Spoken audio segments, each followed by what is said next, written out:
టాలీవుడ్ లో బలమైన mega family support ఉన్న హీరో మెగాస్టార్ చిరు తనయుడు mega power star Ram Charan.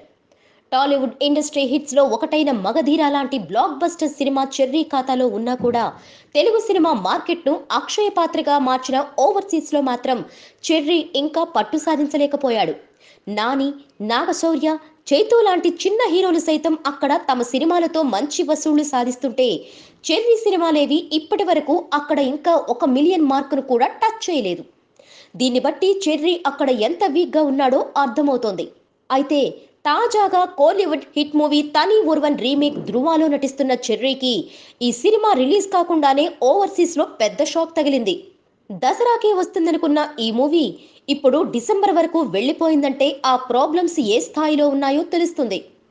ఇక తాజా అప్డేట్ ప్రకారం ధృవాకు యుఎస్ లో అదిరిపోయే షాక్ తగిలింది. ధృవాను యుఎస్ లో డిస్ట్రిబ్యూట్ చేసేందుకు నిన్నటి వరకు రంకెలు వేసుకుంటూ దూసుకొచ్చిన క్లాసిక్ ఎంటర్టైన్మెంట్స్ వెనక్కి తగ్గింది. లాస్ట్ మినిట్ లో ఈ సినిమాకు తాము డిస్ట్రిబ్యూట్ చేయలేమంటూ చేతులెత్తేసింది. క్లాసిక్ ఇచ్చిన షాక్ తో ధృవ టీం స్టన్ అయిపోయిందట. ఏదేమైనా ధృవ సినిమా షూటింగ్ స్టార్ట్ అయినప్పటి నుంచి ఈ సినిమాకు వరుసగా కష్టాలు వెంటాడుతూనే ఉన్నాయి. Please subscribe. Hi, it's me Purna. Please subscribe.